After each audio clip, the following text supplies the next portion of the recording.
Yeah, okay, everything's good. All right. So, what was your goal when you were 12? Well, I guess my goal when I was 12 is I enjoyed sports.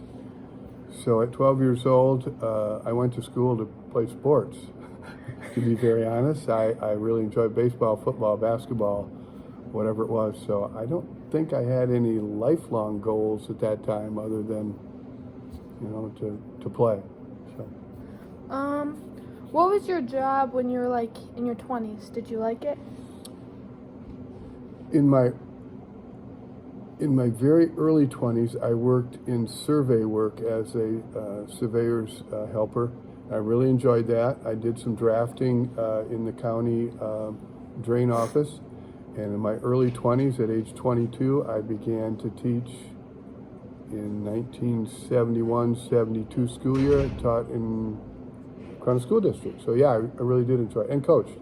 So I really did enjoy both of those experiences in my 20s, and had an excellent, became a lifelong friend when I worked in survey work. He basically put me through college because every weekend I came home and every summer I worked, and he paid me well, and so I have to thank him for financially helping me through school.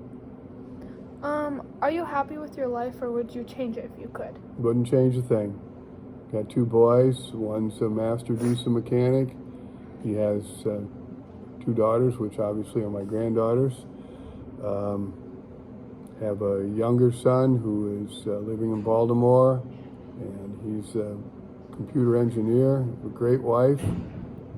Get to do what I want, and I couldn't ask for anything better. I'm not rich, I'm not poor, but everything's good. Tell me about your parents. Where were they born? What memories do you have of them? Who was more strict, your mother or father? I'll start with my mother, because my mother was born in Germany, and she is a true immigrant. She came to this country at about 22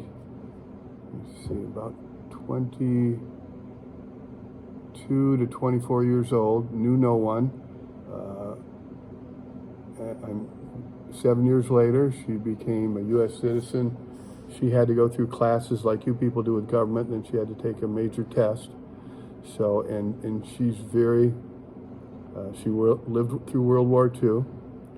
She lived in the capital city or the city of Berlin, which was, if you know anything about World War II, was bombed to smithereens. She lost her father, which would be my grandfather, in the war. Her family had nothing, zero. The German people, everything went to the war cause, so the regular civilians had nothing to live on, no food, obviously no housing. So she's a tough lady, and I don't mean mean, it's a tough lady when I think back of what she went through, and then came to the United States, knew nobody, and I came with her. I was born in Germany, so I came over here when I was 2. My father met her. He was in the U.S. Army, and he was it was after World War II, actually what they called the occupation of Germany, and then after that, he sent my mother and I back to the United States. We lived in a trailer on my uncle's property, and he went back and had to serve, I think, like a year, and they sent him to Korea. So both my parents are pretty tough people. Dad lived through the Depression. Mother lived through the war. They were never more strict, but they were strict enough. I think, as I look back, I probably got away with more than I should have, but also there were times, and I don't know how they do it today, but lost a few weekends. It's called grounded when I grew up, so stay out too late, go someplace the parents didn't know where they were supposed to be at, didn't get back for supper at the right time, so the weekend was kind of spent at home. So I think they're both equally, but both tough people. What they lived through and what they gave myself, my brother, was a good life. Did you get an allowance? If so, like how much? And did you spend it or did you save it? Never got an allowance. My parents didn't believe in handing out money, but whenever I needed something, you just had to ask. And 90% of the time we got what we asked for. Even when I was in high school, I, like most teenagers, went out on dates and stuff. If I needed money, I could ask them, and never got all that I wanted, but I got enough to go out and go to a movie and take a date maybe for pizza. I worked in the neighborhood mowing lawns, not like they have lawn services today, but mowing lawns. And I think there's like 5 of them. This is going to kind of sound strange. My dad provided the lawnmower, good old 20-inch push lawnmower, and he maintained it. I got the money for mowing the lawns, and that was kind of my spending money. And I did learn how to save. I still save today. I think they taught me that you can't have things you can't afford, and you shouldn't always have wants. Needs are important, but you shouldn't have wants. If you want something, you save and save and save, and then you pay for it for cash. So. In your own words, what's different about growing up today from when you grew up? Oh, first of all, I have a lot of respect for today's teenagers who can keep on the straight and narrow, because the social media kills teenagers. They pay far too much attention to that.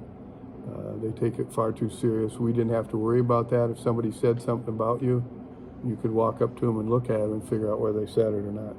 Didn't punch a button and walk away, and didn't have to, face the person. Schools are different since I'm back in them, because students have, like I said, they've got their whole world right in front of them. They can go home. They don't have to come to school. They can do internet. They can homeschooling. We went to school, and I'm glad I did. I think today's students are very, very sheltered from social upbringing. We need students who can talk with people, look them in the eye, and shake their hand, and those type of things. And there's a lot of students who can't do that.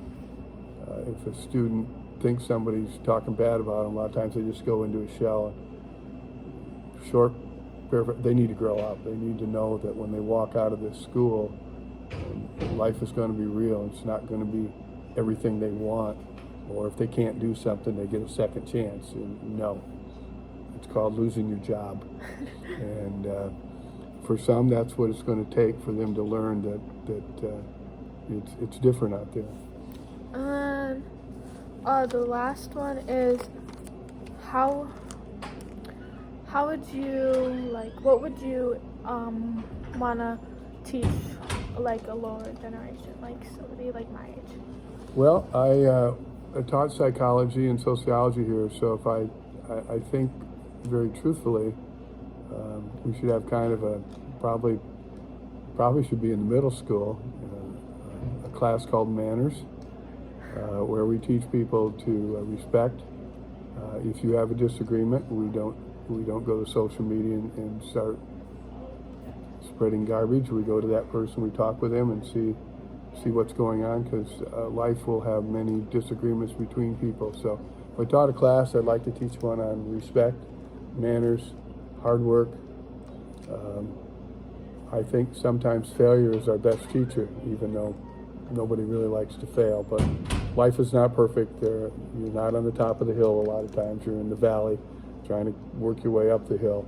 And some people learn faster than others, and there are even people my age who still haven't learned. So I would like to teach something like that. So. All right. Thank you. You're welcome, girl.